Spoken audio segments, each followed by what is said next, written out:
Hello and welcome back to another episode of Days with Dom. I'm your host, Dom Crincoli. Let's get right into it. This is the next episode of Days with Dom. It's been a while. Looking at our last episode I had the script written in August. So if that tells you anything, it's been quite some time. And it's funny, actually. I was on winter break. Actually, this is being filmed 2 days before we go back to classes, I should say. And over the break, I had this goal. I was like, I'm going to do a lot of episodes of the podcast. Not only Days with Dom, I was going to do Suits and Takes. I was going to do Common Sense Finance. I want to do a lot more podcasts, get more content out there because I felt like we were really lacking. Obviously, with the busy schedules, it was expected. Again, this is 2 days before classes start back up, and this is the first podcast I've done, both audio, visual, whatever you want to name it. This is the first one I've really done. Not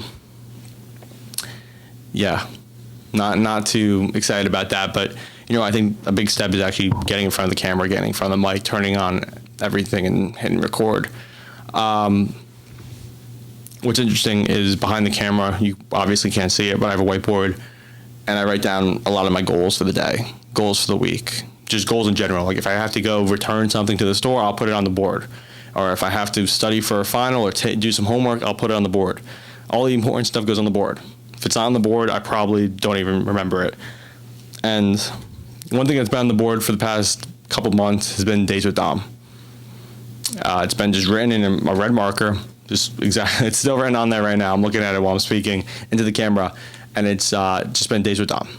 And it's been up there, and it's been really bothering me because this is something I really want to get through. I'm not saying it like more so as a chore. It's just I've actually had a lot of stuff to talk about, and I just haven't had the time. I'm not really going to say I haven't had the time. I haven't really been making the time. I think it's a better way to put it. So this is me making the time to do Days with Dom, as my phone just continues to buzz as soon as I click record on these episodes. So going back to this whiteboard, the whole idea of why did this Days with Dom in red marker on the whiteboard bother me? And it's funny, actually. Over the break, I've been doing a lot of reading. I've watched a lot of movies, trying to get more up to date with a lot of what's going on because I feel like I'm so behind the curve on a lot of not only trends, but just being uncultured, I guess is the word. So I've been doing a lot of stuff. I've also been doing a lot of writing.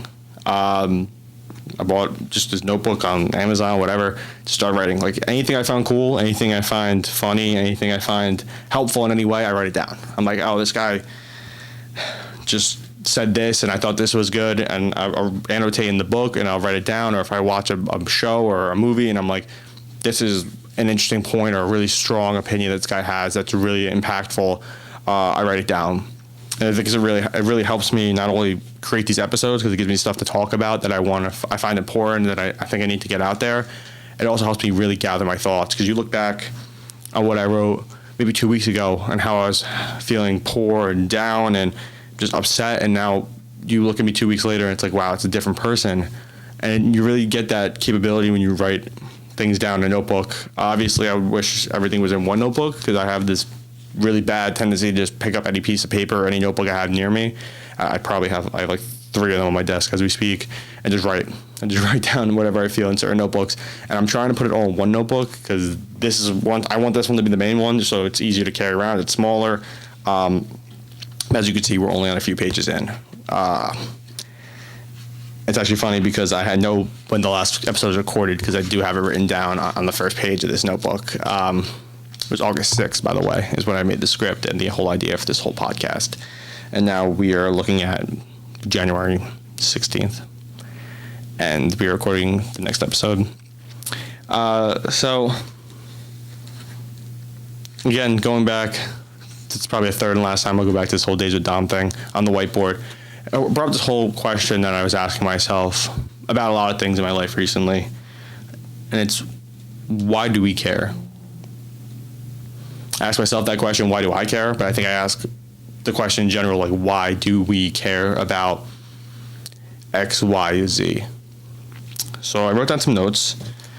What I just was reading in books, watching in YouTube videos, interviews, stuff like that, of people talking about different things. Not even on the topic.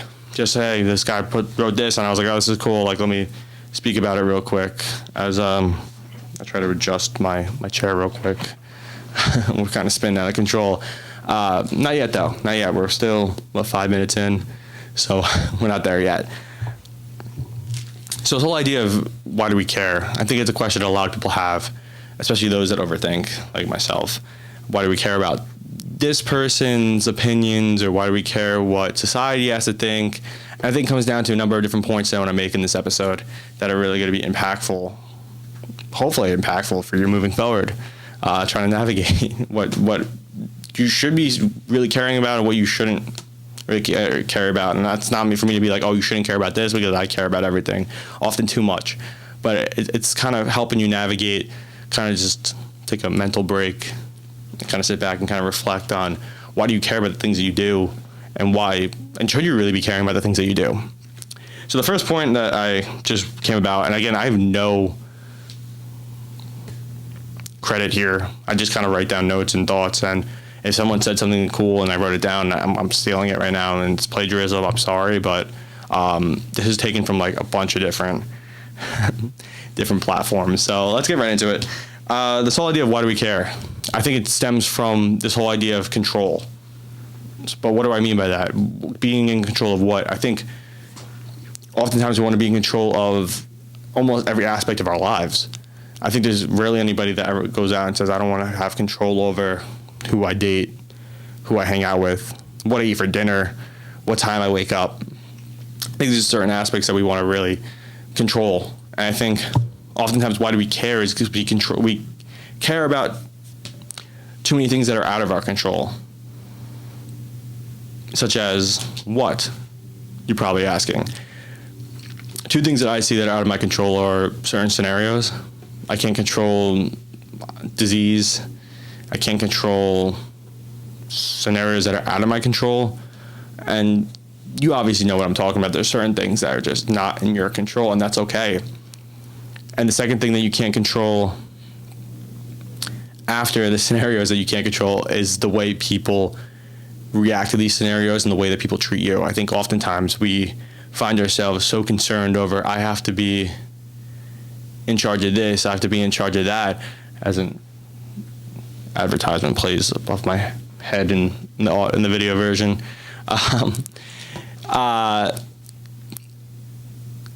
So we have to be in control of this, we have to be in control of that. Often leads us to this idea of being a people pleaser. It was funny because over the summer I had this internship and I was working every day, and it was just a lot of work I wasn't too crazy about, and the people I weren't too crazy about either. As I fix this chair real quick. But one thing that my boss said when he first met me was like, oh, you seem like you get along well with a lot of people. And I was like, yeah, I do. I have a strong group of friends. I have I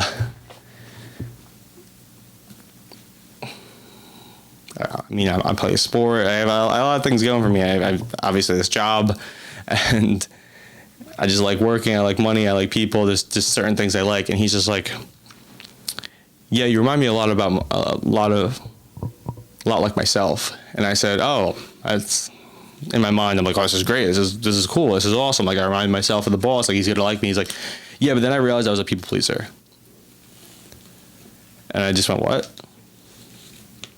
And it's almost like, what do you mean by that?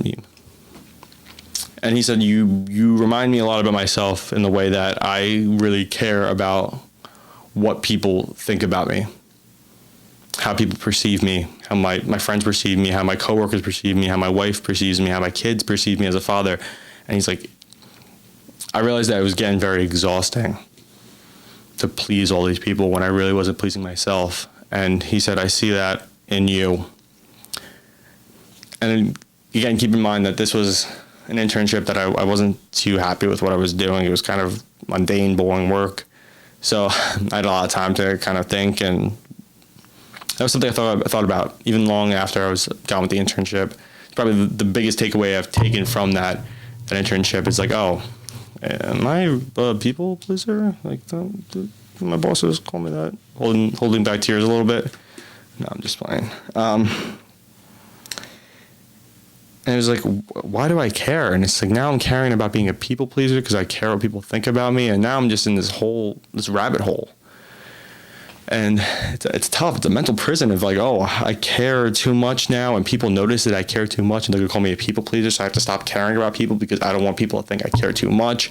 And these are the thoughts that I was going through my head all summer, all fall, all winter, and I was like, oh, should I not react this way?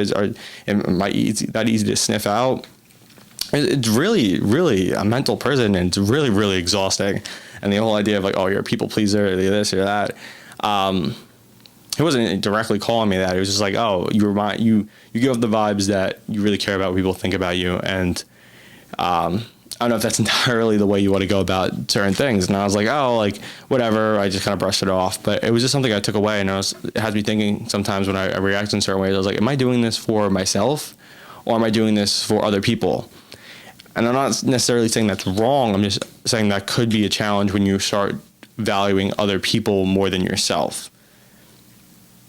So why do we care? Why do I care that I value other people more than myself? I think that it becomes an issue when you're hurting yourself to help other people. And I'm not talking about just physically. I'm talking about mentally. Like, oh, I want to do this, this, and this to help those people, or to impress my boss, or to impress my girlfriend. And it's just like, oh, I don't really make time to sit back and relax. And I saw myself doing that over the whole summer. The whole summer I was working 6 days a week.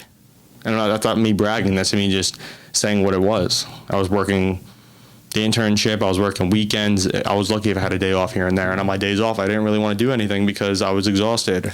So I didn't really have time to do podcasts, do other things that I wanted to do. It was only when I started this podcast was when I had the 2 weeks between working and classes, which I was like, oh, I finally have time to do something I want to do.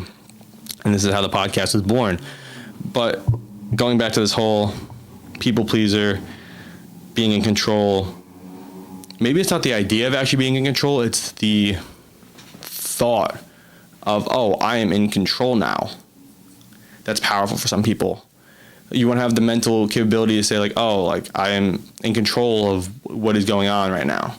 I'm in control of, I feel like I'm controlling of what is going on, but really I don't think we can control much. Especially those certain scenarios that we can't control, the certain people we can't control, without being, for lack of a better word, a people pleaser. Like, yeah, I really want to get this girl so I can impress my boys at home, and everyone's going to look up to me because I have these friends or this job. And it's kind of, it's exhausting. It really is. It's a really, really negative loop to be circling. This next point I want to bring up is the whole idea of we need acceptance. And we need this connection. We want to be accepted. You want the friends to like you. You want the boss to want you. You want the girls to love you. It's again a prison. You don't want to be this outsider. This person's like, oh, I know many people that love being alone. That love going out to eat alone, like going to the movies alone. They'll go anywhere by themselves. And when I would have these conversations with these people, I often ask them like, "Oh, aren't you like? Don't you get like stares, and don't you feel uncomfortable?" And they're like, "No. It's more common than you think." And it's like, I was talking to one of my close friends, and they were like, "You have to learn to really love and respect yourself." And that was an important conversation that we had, because oftentimes I was just like, "Oh, I can never do that. I wouldn't be caught going this place by myself or eating by myself. I wouldn't even go watch a movie by myself. I barely even go to the store by myself." And they were like, "Oh, maybe you have to learn to like appreciate yourself before you can have other people appreciate you." And that's something we spoke about in the last podcast with Anthony. We were like, oh, we have to really enjoy our own company. But it was something even more now, because it's like, why do I care? Why do I care? I think it's just me overthinking that I have I'm in this loop. again, like I was talking about the loop with the negative. Oh, I think about being a people pleaser, so maybe I'm not pleasing people now, but maybe people aren't going to like me. We're back in that loop. And this whole idea of I don't want to spend time alone. I don't want to have this no connection with other people. I like going out with my girlfriend. I like going out with my friends because we're in this group. It's an experience. It's a great time. I'm a part of that story that people are going to be talking about for days, weeks. Oh yeah, this party was sick. This dinner was great. These bars were fun. Look, were you there for that? Oh, you were. Oh, that was crazy. Yeah. You were part of the crew. Yeah. It's almost like that acceptance. Like, oh yeah, I'm a part of something that we all kind of strive for and live for. And those that really don't live for them, I applaud them because it's tough. It really is. Especially, I mean, being the age that I'm at, a lot of people are just like, oh, I got to fit into this group or I got to be in this team, this group. It's really, really exhausting. The next point I want to bring up is this whole idea of consistency. We like to be consistent. We like to control the future. Obviously, my age, entering the second semester senior year, you want to have this whole, oh, I want to be here in 5 years, here in 10 years, here in 15 years. I want to be here by my retirement. And I think that's good. That's good to an extent. But at the same time, you have to realize you could set large goals. They never amount to anything. And then where are you at? You got to look at yourself as a failure because I didn't get this girl or I didn't have this friend group. I wasn't this successful on my sports team, or moving on past, I didn't have this salary, this promotion, this job, this life that I was expecting. And I think I found myself in that loop even now. It's just like thinking about my life and looking at it, it's just like, oh, I want it to be X, Y, Z, or I think the people I should hang out with should be like this, or the girl I date should be like this and this and this. And people are never going to live up to your own mental expectations. You can't force people to fit into your pegs. And that's hard for some people to hear. That's hard. Because even like myself, I thought like certain people would act in certain ways and people would be in a certain mindset. And yeah, everything goes back to me because I'm in control. I want to be in control of who I date, who I'm friends with, who this person is, because from a personal standpoint, that's the way I see them. And that can be positive because, yeah, I want what's best for them for the most part. I think sometimes we think we know what's best for people when we really don't know anything. But at the same time, it's like, oh, I want to be controlling.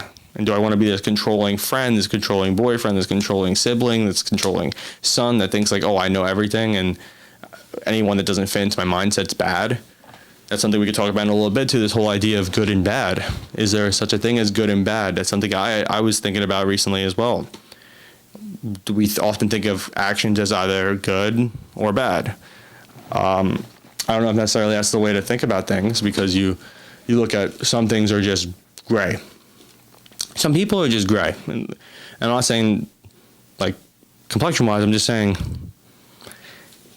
in the gray area, in the middle. And I think that's okay. I think it's okay for scenarios to be in the gray area. I think that's where we really thrive, is when things aren't exactly the way we planned. I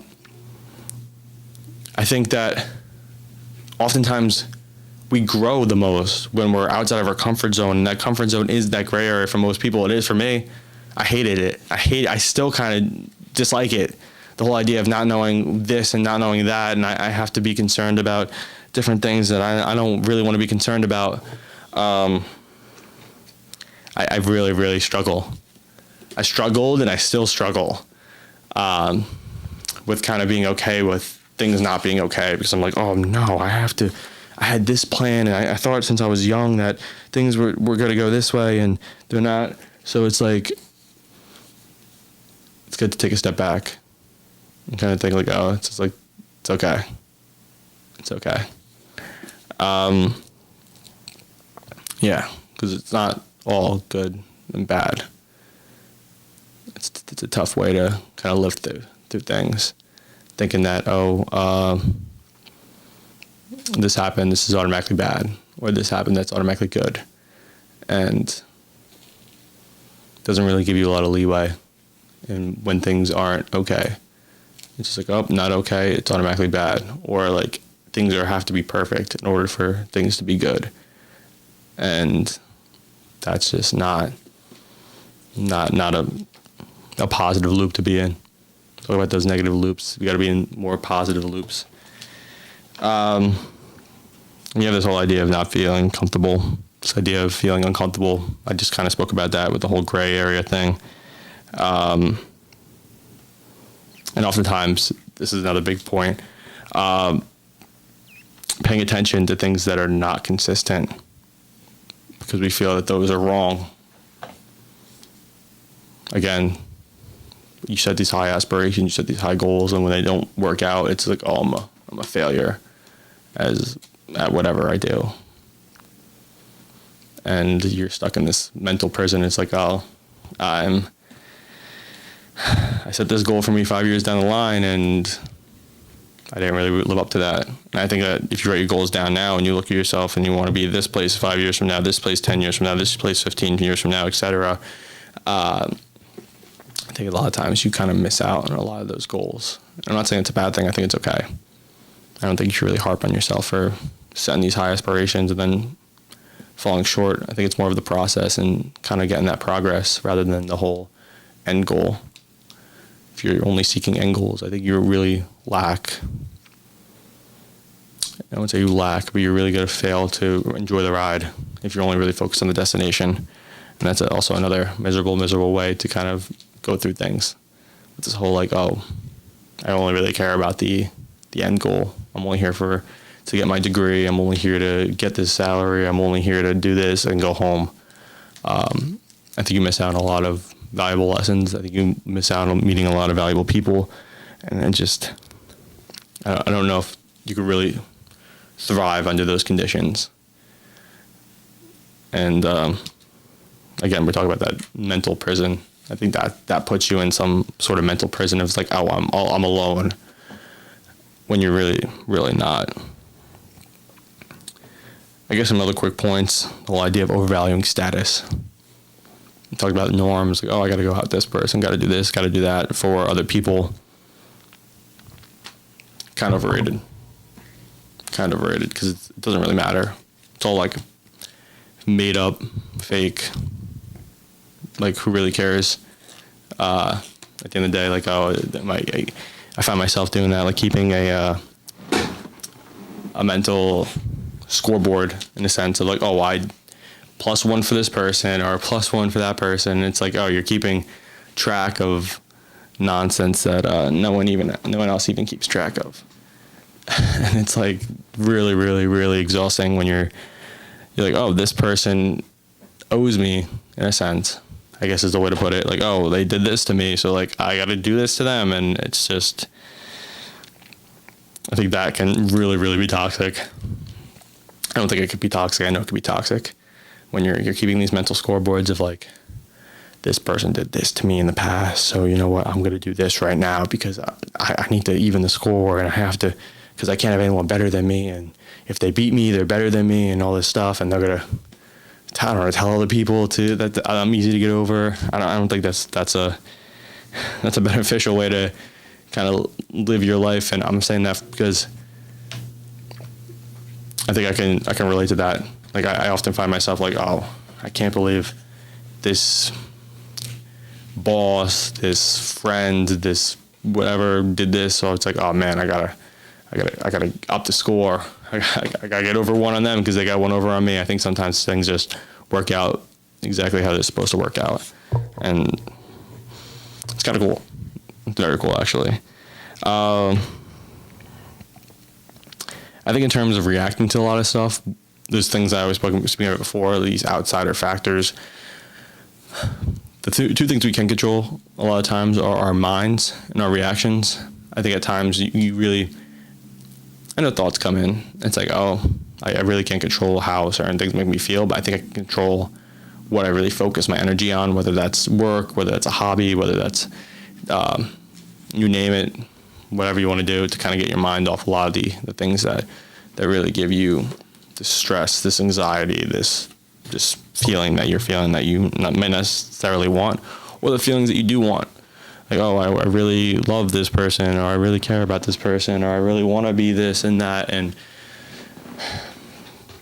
good. Put those thoughts in your head. Throw out the negatives, keep the positives, and keep it rolling. Keep it rolling. I guess his next question is, I don't know where I got this question from, but it's just, it was just a question. It's like, oh, it was one of the motivational speakers I was watching. Cause a big thing when a lot of people work out, they're like, oh, I want to listen to this, like song. I listen to a lot of like, I don't know, they're like like motivational hype tapes, I guess. Like it just like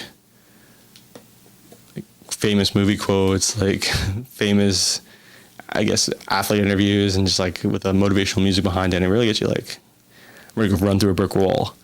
I think it was from one of those videos, but it's just like, what is the true meaning of life? And I think the answer to that is just to live it. That's what I just have my little arrow, my little answer to a lot of these questions. I kind of write underneath it when I'm writing them down, and just to live it. And I can see why this bothers a lot of people. That answer, like, oh, I just want to live life. I want to just go through the motions and kind of do that. I think that bothers a lot of people because they want to be told what to do.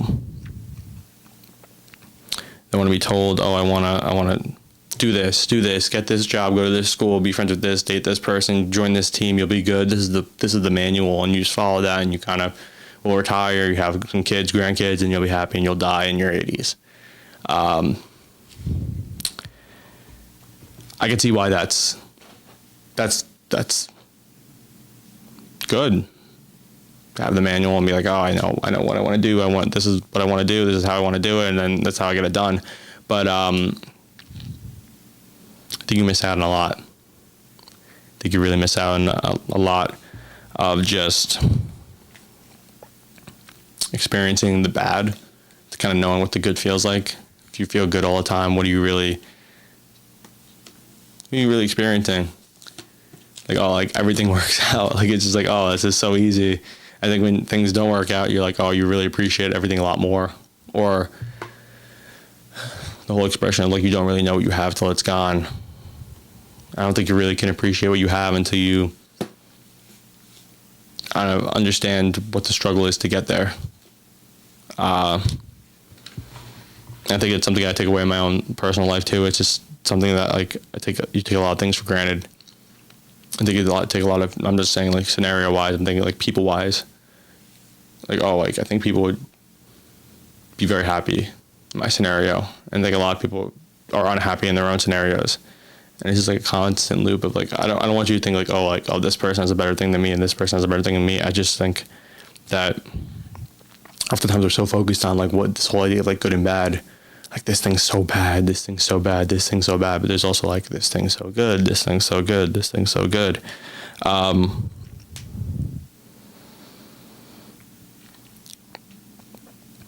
Yeah, I think there's beauty in the not being told what to do. Go and figure it out yourself and fail and get back up and try again, and then you'll reach some middle ground of success, whether it's the top of the mountain or it's just like the middle of the mountain where the view is nice enough just to kind of look at whatever you're trying to look at. Next point. This is from just, I guess, it's just a quote, which is, I did things right, but never did the right thing. I don't know. It's just something I took away from one of the readings about the why do we care. I was in this why do we care loophole. And I think a lot of people feel as though they do everything that they're supposed to do. They eat right, they do this, they do that. And it's like, no matter what they do, they never feel like they're good enough for it, whether that be people, whether that be scenarios, their job. I mean, I think it's hard not to relate to that quote in some sense. It's like, oh, I did everything exactly how someone wanted it, and at the end of the day, it was still not good enough. And I think that's also a negative way to kind of approaches scenarios. It's like, oh, I did everything for other people. Goes back to one of the first points I made, this whole people pleaser arc. It's like, oh, I did this for them, this for them, this for them. What'd you do for yourself? What'd you do for yourself? If you did everything right, you should be improving yourself at some point. Right? Whether it's, oh, I changed my diet, I started going to whatever. I go to church more, I read more, I work out more, I drink more water. Those are small steps in definitely improving your own personal aspirations, your own personal standing. I don't know if there's necessarily a thing of I did things right, but never did the right thing.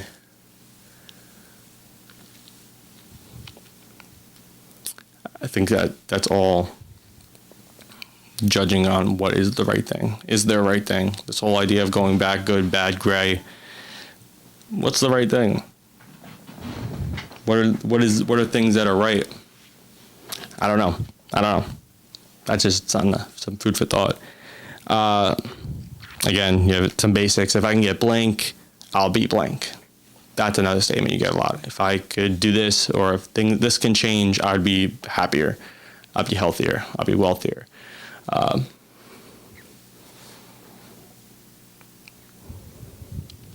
we talk about these mental prisons. That's definitely a mental prison. The whole idea of you judging your own happiness off of certain scenarios, when happiness at times is a choice. It's really what we tend to focus on.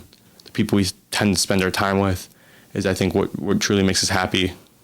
And even when those that are alone, I think there's a lot that we can learn from being alone and loving ourselves and being with ourselves, because at the end of the day, certain people aren't going to love us, and that's fine. You don't really need the approval or the love from all these random people, or even the people closest to you. As long as you really care about yourself and you understand yourself, and you really get to know yourself, and you really get to appreciate yourself, I think that's when you really will be that second part of that statement, where if I get blank, fill in, if I get to know myself, I will be blank.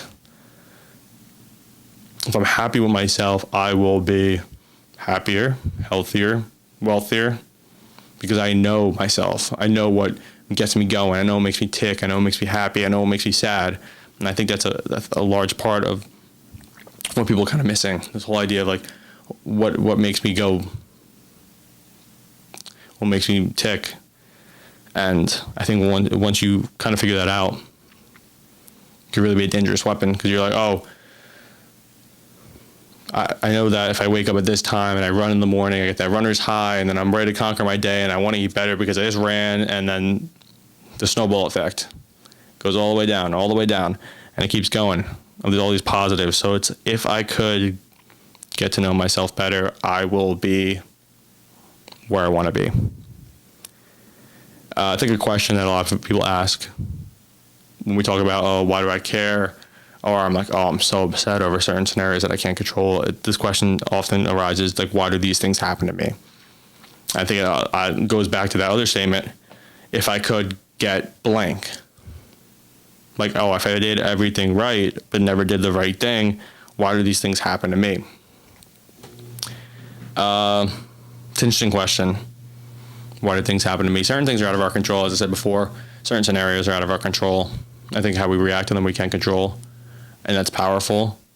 But we also have to realize that we really can't control certain scenarios, and we can't control how people treat us. Can't control how people react to those scenarios that affect us both positively and negatively. We can only really understand ourselves, understand the situation, kind of learn and get better from that. So why do these things happen to me? I don't have the answer to that. I don't think anyone has the answer to that. When they're out of our control. I think certain scenarios, like when we give into certain vices, when we don't try to improve ourselves, we embrace, as I said earlier, this whole quote-unquote bad guy role. I think that's when we see a lot of downward spirals. Like, why do these things happen to me? I don't know. Maybe because you're not taking care of yourself, or you're not working out, or you're not eating healthier, or you're ignoring your girlfriend, boyfriend, whatever, and you're being a bad sibling because you're spending so much time playing Xbox and doing whatever rather than being there when people need you. So things like that we can control. I'm not saying like, oh, if I get a disease tomorrow that's not curable, why do these things happen to me? There's no answer. There's no answer, unfortunately.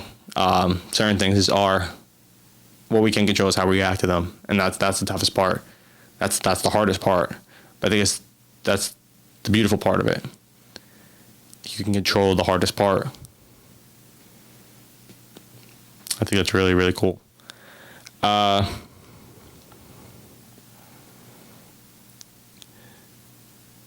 So I guess there's the last 2 points I want to bring up as I'm reaching like over 30 minutes. Wow, this is crazy.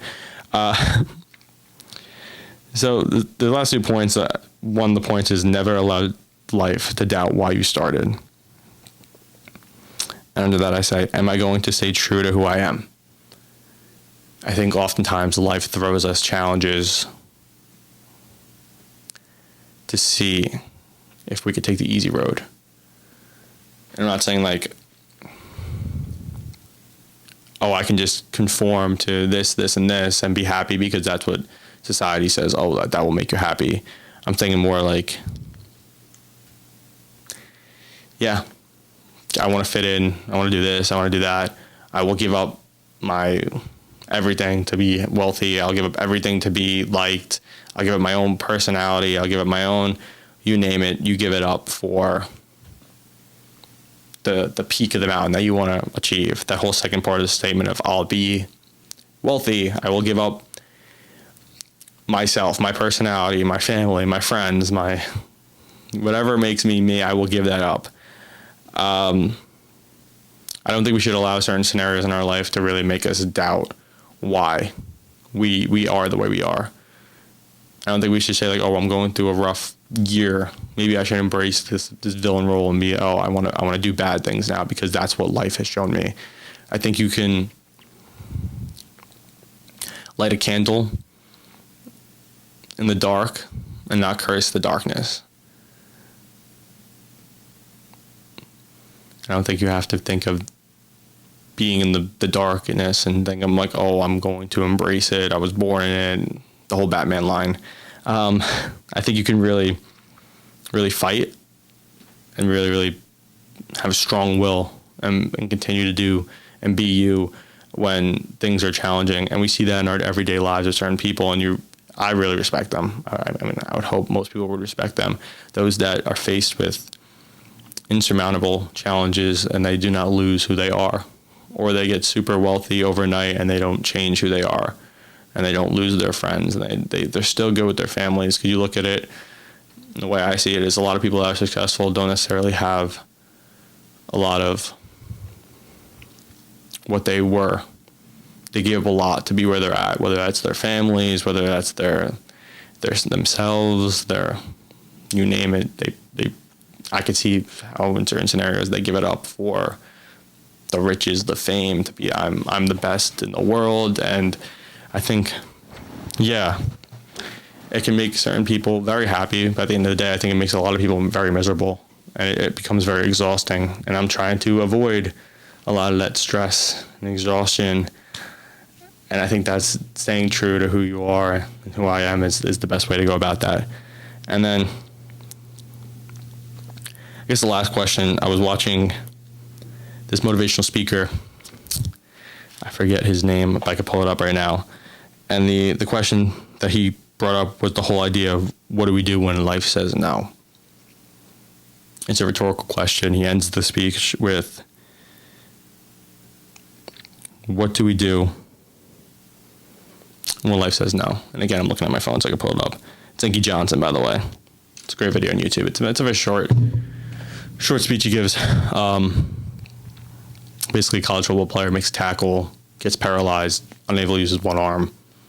He had the NFL in his pocket. He played a couple last games, and then basically one of the last games of the season, it's all over, just like that. Everything he's worked for his whole life is done. So he comes up with this whole idea of what do we do when things don't work out? I don't think I think everything happens for a certain reason. I think a lot of times when we're told no, it's because we have to learn and grow. I'm rhyming accidentally there. But it's not a good feeling when you have like everything done right, but you still do wrong. Again, that point we made earlier, this whole idea of what do we do when there are certain things don't work out, and it's like, oh, we did everything in our power, and that scenario I just mentioned is out of his control. I mean, he could have stopped playing football, but that was his goal his whole entire life. He could have stopped playing, but that was not who he was as a person. The point I just brought up with staying true to yourself. We could stay true to ourselves and things still don't work out in the way we expected, but I think when we stay true to ourselves, things play out exactly how they're supposed to. I think that's really powerful. The whole idea of when we go off the tracks, I think that's when things get scary. I think when we stay true to ourselves, and at the end of the day, you face adversity. Obviously, everyone's going to face adversity, and you're thinking, oh, why did this have to happen to me? I don't think the end goal changes. I think we just reroute a little bit.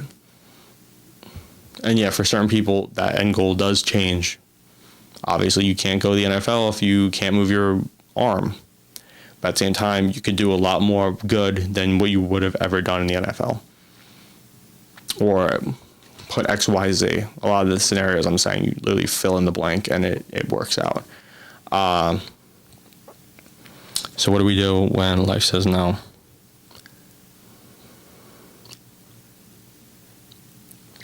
It's tough. Again, I don't have a lot of the answers. I think a lot of the answers are everyone else. Everyone kind of generates their own answer. I think it's the beauty of a lot of the questions that I'm asking today is, yeah, my answer is a lot different than your answer, but that's okay. That's good. So what do I do when life says no? I struggle with it. I think as most people would do, right? They struggle to find out why I do everything right and things don't work out. It's, man, why does this happen to me? I'm asking myself a lot of these questions, which is why I wrote them down, because these are probably the questions that I've asked myself within the past couple of weeks.